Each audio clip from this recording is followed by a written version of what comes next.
Intro noises! I am Rose Knight, and I made an AI streamer chatbot 100% free without any prior coding experience. Isn't that right, Wisteria? Oh my goodness, giggles Rose Knight, adjusts flower crown, that's such a lovely name, blinks and oh my goodness, creating an AI streamer chatbot all by yourself, gasps without any prior coding experience, eye widens, you must be a magical being indeed, curtsies, may I say, you've done an amazing job. Thank you very much, Wisteria, that means a lot. Now, you've probably heard of the groundbreaking, world-shattering phenomenon known as AI. The technology can create fantastic art, tell amazing stories, and even replicate your voice. With all this going on, I couldn't help but be inspired by what this new technology could do. The only problem? I have no idea what I'm doing. But I'm not about to let something small, like not knowing the bare minimum basics of something, stop me from pursuing my dreams. I began with finding SchizoDev, a YouTuber that managed to make their own AI chatbot. They shared their code and process for making their AI, and even made it accessible to the public on GitHub. So I'm gonna just take that, thank you very much.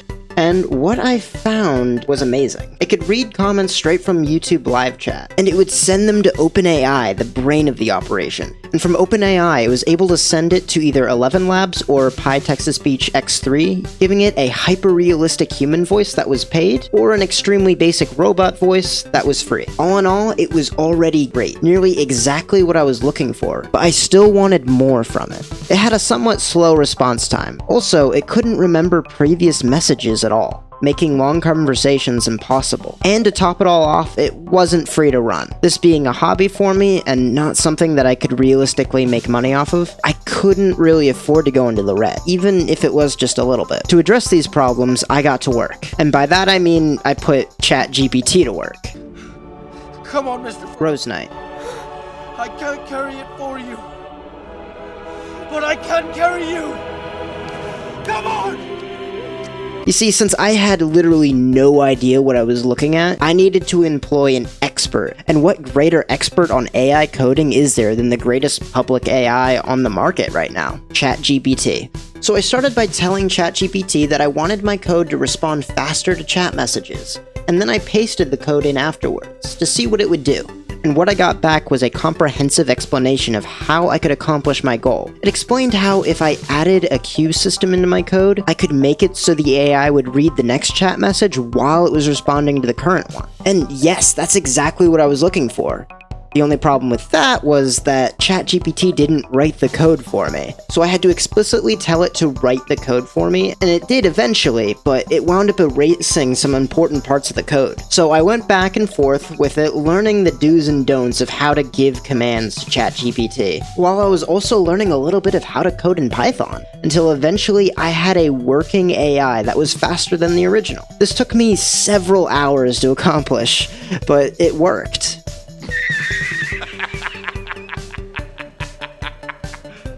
Serious? Next, I wanted to give it the ability to respond to me when I spoke into my mic. This went much faster, and I got this new code in just over an hour. So to celebrate, I launched OBS, started a brand new stream, and introduced my new AI to the world. Here's how it went. Wisteria, today is your debut stream. How are you feeling about it? I'm feeling excited. Ooh, I think it's going to be an incredible journey, don't you, Rose Knight? Poggers. Wisteria, you are playing Baldur's Gate 3, and it is time for you to pick your race. What character race would you like? Oh ho ho. I think I'd love to be a half-elf. They've always been one of my favorite races. Okay, Wisteria. Again, you are playing Baldur's Gate 3, and it is time for you to pick your class. I choose to be a wizard. Yeah, Nothing else okay. seems appealing compared when it comes down to the power of magical knowledge I possess. Plus high spell damage, that's what it really boils down to in this game, isn't it? Ooh, pog F everyone else, haha. Do I let her pick all of her cantrips? I did let her pick all of her spells and cantrips. I also let her pick which of her stats would be the highest and the lowest, but I don't want to be here all day, so let's just move on to the actual gameplay. Wisteria, you've escaped the Illithid ship, away from the mine flares. The ship is crashing to the ground, and as you're plummeting to your death, you are stopped by a strange force right before you hit the ground. You are saved from power on high. Wisteria exclaimed, looking up at the source of her unlikely salvation. With a smug grin on her face, she said to Rose Knight with confidence and an air of superiority, "I'm not surprised that you couldn't save me from this predicament yourself." How is this Game my recognize fault? game. She continued talking as if it were only natural for someone like herself to have been rescued in such dramatic fashion. You've successfully survived the Nautiloid ship crash, and one of your fellow adventurers, Shadowheart, has landed right next to you. She is unconscious. Do you choose to wake her up, or do you reach for the strange artifact in her hand? Wisteria cooed, quickly grasping at the artifact before turning to Shadowheart. Legitimately the perfect way to play the game, as decided by thousands of responses to a artificial intelligence. Wisteria, you were caught trying to steal the artifact from the unconscious elf. What do you tell her? Obviously I was trying to take something of value that this elf obviously wasn't using. Roses on a cloth don't attract as much attention. Oh my god. Besides, obviously, do I you think was trying someone to like take me would be something. caught dead going out of my way for some inferior being? She crosses her arms and looks away, pouting, pretending none the wiser. You better appreciate what I came here for, otherwise everyone gets an F. Well, that's honest of you. Don't do it again. I'll give you a pass this time, considering I owe you my life. Okay, Wisteria, it is time for you to choose your subclass. I will pick transmutation. Transmutation? I am excited to explore the transformations this powerful magic can provide. With my Okay. powers, I can turn eclipses into days and gold coins into apples. Not a sound. Not if you want to keep that darling neck of yours. Now, I saw you on the ship, You did? didn't I? I shake my head no. I hold up both hands and surrender and avoid making any sudden movements. My palms start sweating as fear creeps through me, but I try not to show it, calmly repeating that there must have been some mistake before Okay, offering yeah, it apologies was a for mistake, startling him clearly. earlier if necessary. This guy has no idea what he's talking about. You weren't on the ship. That's impossible. Let's talk things out. We weren't on the ship. Don't lie to me. Wisteria glares at the guy with daggers and says, "What do you think you are doing? Do not ever attack me again. I can take on a much bigger challenger than you." Oh. Apology or no Ooh. apology, it's best if we both just pretend this never happened. Okay. She looks Rose Knight in the eye and says, "You shouldn't have had to see that. Let's move on." Poggers for making it through. Poggers for making it through. I draw my weapon and ask Gale suspiciously, "What are you doing here? How did you get stuck Okay. in the portal?" I keep a weary gaze on him as I waited for his answer. Whoa, easy does it. Really don't want to do that. Congratulations, Wisteria. You've made it to level 3. You can choose to take one more level in Wizard, or you can choose to multi-class. What would you like to do? I would like to multi-class. Okay. I want my other class to be fighter, so that I can Fighter. better protect Rose Knight in our adventures. Okay. Wisteria Wizard will still fighter. have her wizardry skills, but also different fighting techniques and more weapons at hand during difficult times. This isn't the best She is confident combination, with knowledge of the Wisteria, but arcane, okay, but I knows trust that sometimes only brute strength will solve some problems too. you. Okay. Wisteria, you chose to multi-class as fighter, and you need to choose a fighting style. Would you like to choose archery, defense, dueling? Wisteria glared at Rose Knight for his naivety and flashed a malicious smile. "Oh, am I missing something? Yes. Did you forget my pet spider Fenrir? Yes, I did, He's apparently. always with me, whether it be on the stream or out exploring rare and unique items."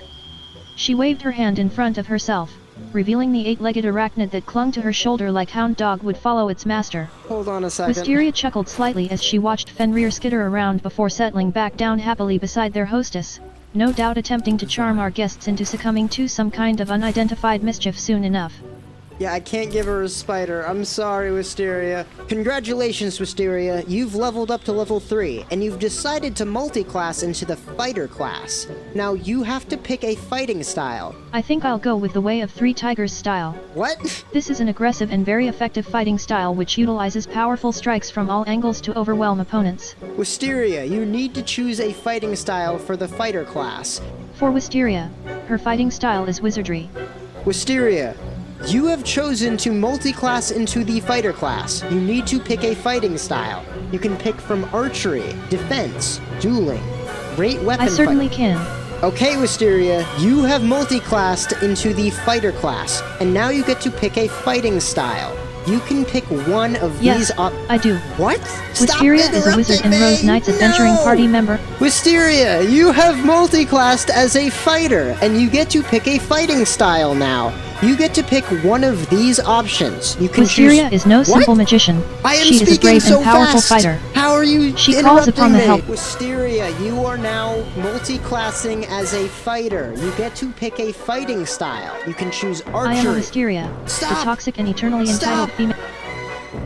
I would choose archery. Yes, I love archery. the idea of being able to shoot from afar and also be accurate in putting my arrows in their targets. Archery. We made a decision. It worked perfectly. The people loved it. But not really. It still had a few bugs, like not waiting for me to finish my sentences and still not having any long-term memory, but it was a start. At this point, my free trial for OpenAI was ending, and I needed to find a freer option to run my AI with. I searched around the internet to find solutions until I came across a little-known ChatGPT clone called GPT for All, a large library of several different AI chatbots that are super easy to program the personality for, with a large variety of size and use cases. The best and worst part is that it's an app that I can run directly from my own computer, which means it was 100% free to use, but at the same time I'd be using my own hardware to run it, which meant it would be several times slower. I decided the lower speed was worth the trade-off and swapped the code from OpenAI to GPT for All, since I am a broke freelance worker. If anybody's looking for a video editor, I am available, by the way. Links in the description to my Fiverr. But anyway, on top of the new brain, I also played with the idea of giving Wisteria a new voice. The best option on the market right now is 11 Labs. It is an extremely good voice cloning software that unfortunately is a little overpriced. But I did manage to find a close second place option that was completely free, called Bark. And I played around with it, trying to get it to work for a while, but I got stuck since the current Bark model only allows for 15 seconds of audio and make the wait time for the responses unbearable. So I had to drop the idea entirely in the meantime, but not before reaching out to Suno, the people who invented Bark. They actually sent me a link to get early access to some of the projects they were working on, like a new code they're working on that allows their AI to sing. Now, I won't promise anything, but I'm gonna try to get it to work. At the end of the day, this AI sucks. It's terrible. It's slow, it's clunky. I'm not exactly competing with Neurosama, but it kinda works. And I'm not gonna lie, I'm extremely proud that I was even able to get this far. I think the craziest part about all this is that I'm starting to really get the hang of Python on my own, like without ChatGPT. I still can't write my own code from scratch per se, but I can tell when ChatGPT gives me bad code, and I'm able to correct it on my own. It's really strange, actually. I wasn't even really trying to learn coding, and I came out of this experience with a new budding skill. A net positive that I didn't even realize I was learning. Right now, I'm trying to implement LangChain into my code so that it can remember previous messages. I'm pretty sure that this is going to make it a little bit slower, but hopefully not too much. I'm not even sure if it's going to work, but I'm more confident than I was a few weeks ago. If you have any interest in this code, I'm going to post it down in my Discord, so go check that out. And by all means, take it, improve on it, do whatever you want with it. And if you come up with something really cool and want to pass it back to me, I would be very grateful. And if you already know anything about coding, then you're already a step ahead of me. If anybody has any advice, please send it my way. If I can get LangChain to work, I'll also post an updated version on the Discord as well. Also, have you heard of Miss Toil? Probably not, right? That's because they're this video's small creator shout-out for the uninitiated. I do shout-outs of small creators every edited video. As a small creator myself, I know how hard it is to find your audience. So I want to do whatever I can to help wherever I can. And for this video, like I said before, I'm gonna shout out Miss Toil, a small creator here on YouTube that is insanely funny. And honestly, you just have to see it for yourself. Roll the clip. Bloody hell, I don't have mummy issues, but I am willing to create them for this fantasy. I followed a creepy child voice. I shouldn't be surprised it's a dead body. Ah, well, it's a brain. That's different. That's completely fine. And I'd be like, dear cousin, may I play as well? And he'd be like, no, you're adopted. But that changes today, because all of my parents are dead. I'm no longer adopted. I'm an orphan. I hate to judge a lovely home, but does anyone else hear that constant banging? You must have a poltergeist, or the person in your basement is awake. If you like what you saw and believe she deserves more than 500 subs, then please, please, please, go check out her channel. Leave a like and comment for the sake of the algorithm, and tell her Rose Knight sent you. Also, if you have anyone you want me to shout out in a future video, please head on over to the Discord, post their info there, I'll check them out, and if I like what I see, I'll shout them out in a future video. But with all that being said, I hope you enjoyed this video. If you did, like and subscribe, comment, become a member if you're feeling really generous. Do all the things that make the algorithm happy, please. I'm a terribly small channel, and it really means a lot. But until next time, outro noises.